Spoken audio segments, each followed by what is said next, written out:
This is Reverend Don Lewis coming to you from the beautiful metaverse, and more specifically from beautiful Danville, Illinois, homeland of the Corellian tradition. And welcome to Midday with Reverend Don.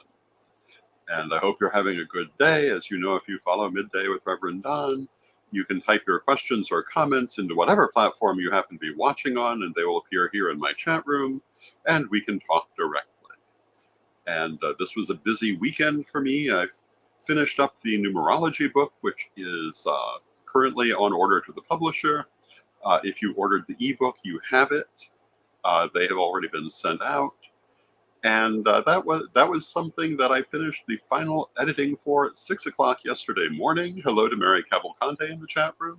Then later in the day, we did our pagan news broadcast for the month of June, which was a lovely experience. I hope that you saw and enjoyed that. Mary says, nice to see you again. It's always good to see you, Mary. Hello to Janet in the chat room. And then last evening, we did our solstice ritual here on Corellian TV with Mary Cavalcante and our other ritualists, including Mary Hawk and Alyssa Max and Kim, briefly Jason Highcorell, Zach Parker, and and Ebony Nash, of course. And Ebony just recently had her birthday. Happy birthday, Ebony. And it was a lovely day. It was a very warm weekend, a very warm week last week. Today is a cooler day. It's only in the 80s, which is delightful. And yeah, it was a busy weekend. Last week, we were talking about emotion. And Mary says, it was another great ritual. I enjoyed it very much. Thank you, Mary. I'm glad you did. And I agree. It was a great ritual. Very interesting chat room. Mary says it's 97 there in Florida. It's apparently 83 here in Illinois. But I think it was 97 yesterday, or at least it felt like it. So it's nice to have a little bit of coolness. But, you know, I'm not a big one on complaining about the temperature, but I will say it's been a little warm lately.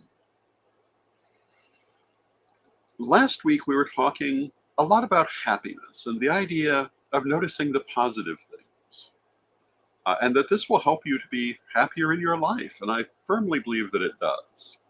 And yet today, I have set a subject that might be considered noticing the negative things. I have decided to talk about my least favorite meme that I see so often online. And you might ask for how this connects, but you'll remember I also said that noticing the good things doesn't mean not noticing the bad things. It means taking positive action when you do and not obsessing about them. So I thought I'd talk about why I do not feel good about this meme. My least favorite internet meme, which I've seen several times this morning, which is why it came to be our subject today, goes like this. I miss the old days when witchcraft was underground. Now, Becky thinks she's a witch because she can buy sage at WholeFoods. There are so many things wrong with this. And I'm going to start, contrary to what I thought I was going to do, I'm going to start with the number one thing that's wrong about this. Because, one, it focuses on negativity and on creating friction between the older people and the younger people in our community. I've seen this play itself out so often in our community, and it's one of the biggest problems, I think, that we have. A sense of gatekeeping and exclusivity against people who are simply new in the community and maybe don't know as much because they are new. And some people think it's okay to then treat them badly. This is never okay. It's very bad for the community overall, and it certainly doesn't say anything good about those who do it. I've often used the phrase that much of our community beats young people away with sticks. And then they wonder where the young people are. Or you hear the so-called elders complain that young people don't listen to them. But when your reaction to meeting them was to insult them, of course they're never going to listen to you again or seek out your advice. Why would they? You blew your one chance to give them a cause to listen to you, and you did it yourself. I'm not sympathetic to those elders who claim no one's listening to them, because I've watched them discourage people from listening to them. If I were a young people entering, if I were a young person entering the community, a lot of these people I wouldn't listen to, because what I've heard them say was not good. And they have other really good things to say. But once you've stopped someone from listening to you, they're never going to hear that. So you need to be welcoming. You need to behave decently in the first place if you want to have a second time for people to listen to you. And you don't do that by making fun of someone because they know less than you, or because they're brand new in the community, or because they're not as connected as you think they ought to be. But that's been a major behavior among a lot of the older people in this community. Now, not every part of this community, not every person, and you can tell the difference between those groups that are successful and those that are not. And by successful, I mean you'll see young faces, you'll see a next generation, and they'll have some clue of their history. You know, I often talk about how dispiriting it is to see how many pagans don't know what the Pentacle Quest was. But when they've been rejected by the older generation, who are they going to learn it from? Who don't know the controversy that was caused by that whole Frost issue in the 1980s, and that there was a strong reaction to it, and think that nobody said anything. But where would they learn about it when that older generation simply turned them away at the door? Didn't mean they didn't go on into the community. It means that they formed their own part of the community that doesn't connect to the older one. And that's how our history gets lost. I'm very proud to belong to a tradition which does maintain its history and which does welcome younger people and discourages this kind of negative behavior. And there are others like us in the community, but I'd really like to see more of it. And good morning to Bimby in the chat room, who says, "Good morning, Lord Don." It's good to see you, Bimby.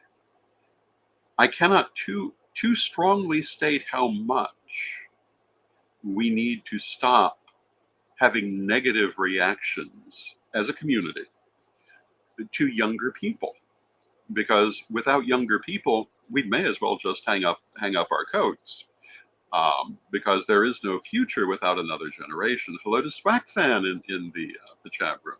And again, I have never behaved this way, at least not intentionally. And people I have trained and who respect my opinion should not be behaving this way. But there are lots of people in our community who somehow think it makes them look better if they behave in a petty manner to younger people. This meme, the whole Becky buys her sage at WholeFoods meme, is petty and childish and does not make anyone look good. Now, I'm not meaning that as an attack on any individual who has posted it, because I realize people don't always think deeply about what they're posting. But what does this meme actually say? The first thing it says is that this person is rhapsodizing about good old days that they were not here for. Because if you're posting this meme, you were not here in the good old days. You can't have been, for two important reasons. The first is we did not use sage in that way in the time period that's being referred to. Because obviously they're referring to the use of sage, as is commonly used today, for cleansing, and particularly space cleansing. And Mary says, "I think it's an attack on the pagan community to try to tell us to stay underground." I think it certainly has that effect in our community. And hello to Black Crystal in the chat room.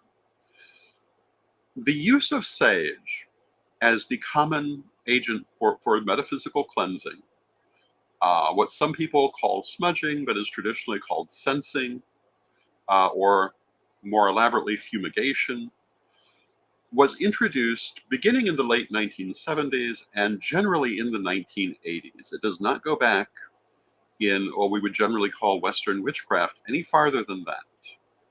It was introduced from the New Age community and is not what we traditionally used for those purposes. Now, we did do this traditionally, but we would have been much more likely to use frankincense or certain other herbs. Cedar might be one of them, or lavender. But I think frankincense and possibly myrrh would have been the dominant ones. But what happened is in the 1980s, sage, 1970s and 80s, a number of Native American religious teachers mounted a major campaign to introduce Native American teachings to a wider audience, which really caught hold in the New Age community, which at the time was closer allied to the pagan community than it is today. And they really embraced the idea of using sage, and they marketed it extremely well. And it became easy to get sage. And if you really remember the good old days, one of the things you'll remember is it was hard to get a lot of the things that we use in metaphysical practice. The ease of obtaining sage made it the preference, nothing else. You could get sage at any metaphysical bookstore and frequently at other places as well. That gave it a lot of benefit to the community. That's why it became so commonly used. But if you really remember the good old days, you will not remember using sage for that purpose. We didn't do it. We did use sage for a variety of herbal purposes and occasionally for sensing in certain ways, but not for that one. It wasn't what we did. So if you're making a big deal about how you think that's the big difference because we had to hunt hard for our sage in the old days, you don't remember the old days. It's not what we were hunting for. The second thing, I started this program talking about how I had finished the final editing for the numerology book yesterday morning. Part of that book talks about the origin of my personal interest in numerology. And that was a very nostalgic piece to be writing, but it's directly relevant to this situation because the strongest portion of my personal interest in numerology was being given by my mother a tiny pocket book on the subject of numerology in the early 70s when I was a small child. I would guess around 1972. I'm not exactly certain what the year was. I may still have the book. If so, it will have a copyright date. But where did we get that book? We got it in the checkout aisle of the local grocery store. I think it was a Grab It Here store. Might have been a Kroger store. We went to both of those frequently, both of them every Saturday. And they both had interesting book sections, as I remember. And it was there not just in a specialty section, it was right there in the checkout aisle. My mother was the head of the Karelian tradition at that time. She strongly emphasized and encouraged metaphysics as an interest for me from a very early age, and so it was. And if I showed any interest in anything metaphysical, it was purchased for me. Also, at that time, around the same period, my mother was buying Man, Myth, and Magic magazines for me at that same store in downtown Danville. Actually, it was suburban Danville. If you can believe that Danville has suburbs, it does. But when we're talking about when all this was underground, I've got to disillusion you on one major subject. It has never been underground in my lifetime. You may have been underground. Your particular group may have kept its practices underground, but this movement has not been underground really at any time that I have been alive that I can remember. And I am 61 years old. So if you want to talk about when this was underground, to me, you'd better be over 61 years old. Because we could buy these things readily in very public places when I was a child. So I don't know what the heck you're talking about, Becky buying her sage in WholeFoods, because we were buying our metaphysical magazines at Kroger's. Now, if you wanted to get The more serious metaphysical magazines, of course, they were a little harder to find, and they were part of an underground press at that time. I'm not saying they were not. I'm saying that the whole thing was not underground. I can remember buying other more in-depth books on witchcraft right here in Danville. One of my favorite books was the Golden. Oh, I don't have it in front of me, but it was the Golden Treasury of the Witch's Almanac. And that was a few years later, but around 1976, I believe it was, which I bought right here in Danville on what at the time was the Danville Mall at a tobacconist shop that also had a book stand. I also remember getting a copy of the Vangelo delle Streghe, or the Aradia, I should say, at that same place. A perfectly mainstream store. So, let's be careful what we talk about and what we remember, because you're not remembering reality when you post this meme. This is not what actually was. Yes, a lot of people were underground, but the movement has not been underground for a long time. One of the things I remember very vividly is watching Leonard Nimoy on the show In Search Of in the 1970s, reporting on the Cabot tradition and the coming of age of one of the Cabot daughters, where they were talking about Cabot witchcraft and rites of passage rituals and so forth in the 1970s. So, if you want to talk to me about when all of this was underground, again, you'd better be a lot older than I am. Now, I was underground at that time. Well, no, I actually wasn't, come to think of it. I have been publicly out as a witch since I was 13 years old. I was in junior high school, so I was not actually underground at that time, but the rest of my family were. They took a few more years to come out. The fact that I was able to do it and not have any problems was one of the reasons that many of the others did later come out. Part of the reason the Correllian tradition became a public tradition, because we had been testing the ground ahead of time. Lady Crystal had been doing things in public before the tradition itself went public. So she had been public as well. So when you talk to us about when everything was underground, maybe you were underground, but you're confusing our history quite a bit. It's like when people love to talk about how nobody used the term witch to describe themselves. They were all cunning folk. Except that's not true in the United States. In the United States, witch was commonly used as a self-descriptor by a number of people practicing witchcraft, a few of whom were pagans, some of whom were Christians, some of whom were something else. But there's plenty of evidence of this going back throughout United States history. And it was also used to describe other people as well. The whole cunning folk thing is applicable to the United Kingdom, but does not describe this country at all. Our history is different. And it's very dangerous to confuse the two. And people are doing this all the time. And why do they do it? Well, we keep cutting off the connection between our generations. How do we do that? One generation rejects the next. They want to be petty. They want to be self-important. They want to look down on that next generation because they have wounded egos that they have not done shadow work to fix. And somehow it makes them feel better about themselves to diss that next generation, to use a modern term to describe it. One Swag fan says, I miss Kroger. And yeah, and hello to Black Crystal, if I've not already said hello. But this is not how a confident person behaves. This is not the way we should be behaving. We should be embracing that next generation.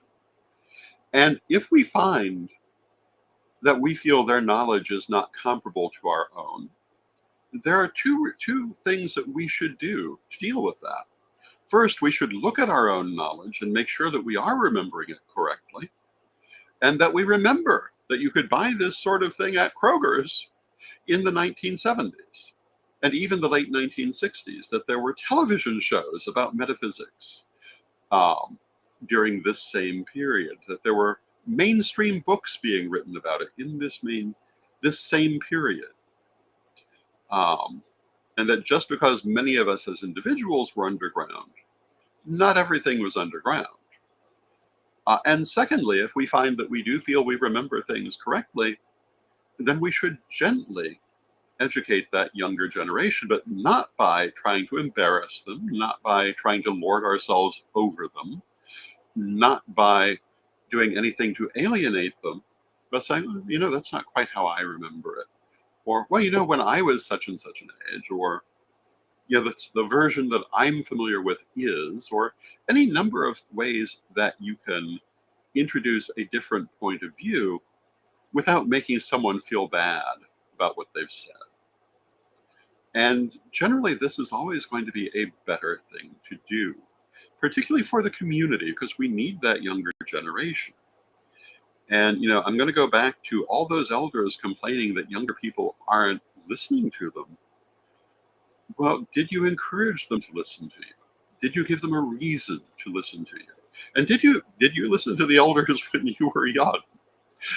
Some of the elders who are saying this, I knew when they were younger, and they weren't any bigger on listening to the elders themselves. Some of this is just human nature, but I think we need to encourage that younger generation. We need to bolster them.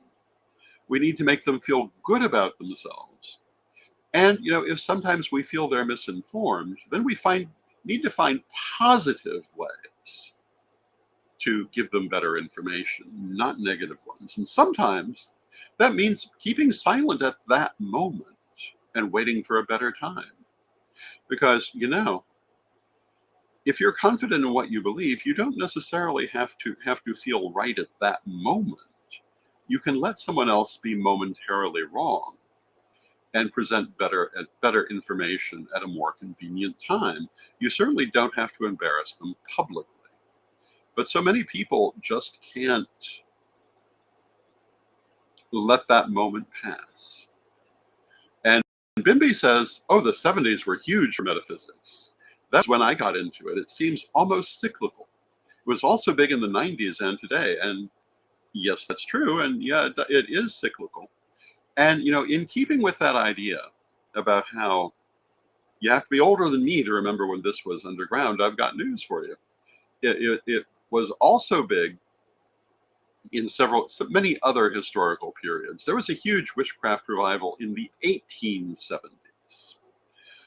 In the early 1900s, witchcraft and metaphysics were the hot topic. In the 1920s, they were a hot topic. In the 1940s, they enjoyed a considerable revival. None of this has really been as underground as a lot of us like to pretend it was. Individuals were. Individual groups and organizations may have been. But as a movement, and as a subject of public interest, it's hard to say it was really underground. The extent to which it enjoyed popularity during these revivals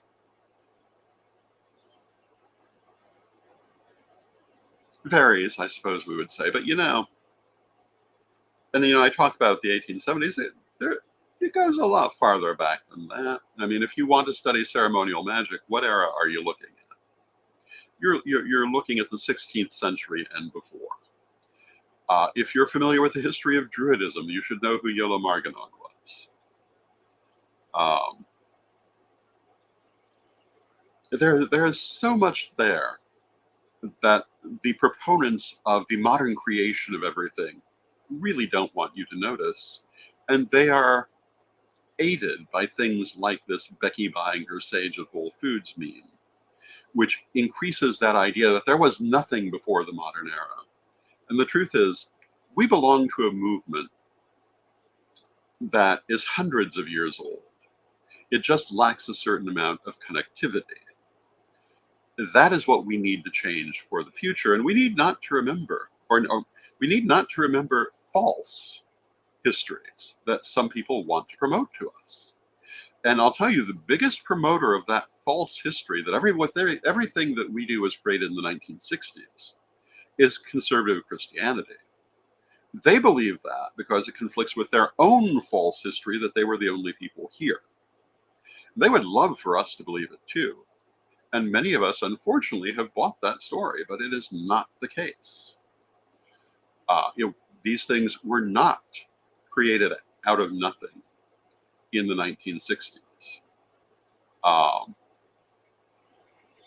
And we need to remember everything that has poured into this modern movement and not separate ourselves from what gave birth to us.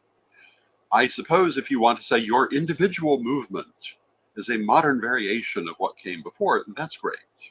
But let's not say they're disconnected. If you practice Wicca and you don't think you're connected to alchemy, you are an idiot. You also have not studied alchemy. If you practice Wicca and you think you're not connected to hermetics or to ceremonial magic, you're an idiot, or you haven't studied those systems. And so many more things, not to mention the very long practice of witchcraft, which is fully documented. The only question is the amount of connection. If you practice witchcraft and you think Margaret Murray was a charlatan, then you have not studied the rest of her career and you're badly misinformed. Now, if you think her theories were ridiculous, some of her theories were ridiculous. However, if you think everything she said was ridiculous, you need to look at it more. If you think Gerald Gardner created everything out of nothing, you need to look at it a little bit more and read more authors than Hutton. Although I would say that on any subject, you need to read more authors than Hutton. You need to read about the actual diaries of Dorothy Clutterbuck. Parts of them have now been published. They were published by Hazelton, at least by Hazelton. They are the smoking gun that everyone says isn't there, that it's very hard to say she was not a pagan priestess after you read her writings. And yet Hutton says they were the smoking gun that proves she was not. I assume because he assumed no one else was ever going to read them, because at that time they were not easily accessed.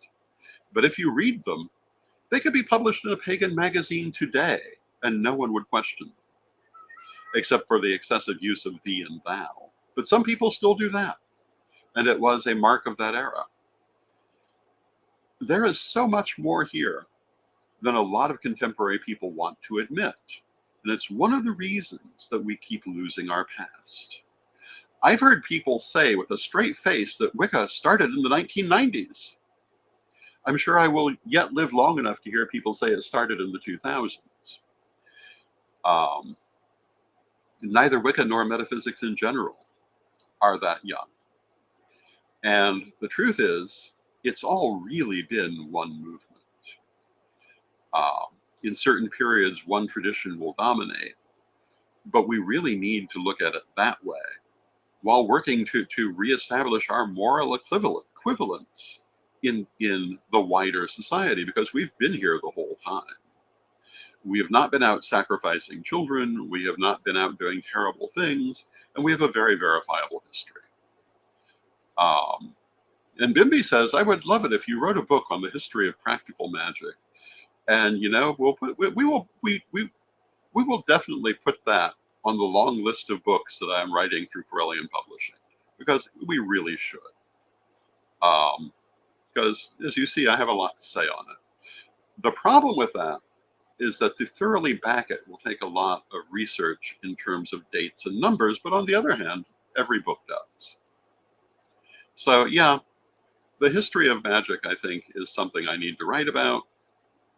The autobiography is something I still need to write. It's just hard to write your autobiography when you're still living. But then I can think of several celebrities who've written several of them and just keep on going, so maybe I could too. So lots of books coming in the future. But this was my thought for today. And what it comes down to is not, oh, this is such a terrible meme, so much as this is not how we treat younger people. We need to be welcoming. We need to be positive. when we meet a younger person who perhaps does not have accurate knowledge, we need to welcome them, make them feel good about having met us, make them feel good about being in the community, and then show them what they don't know yet in a positive way that doesn't question their self-worth.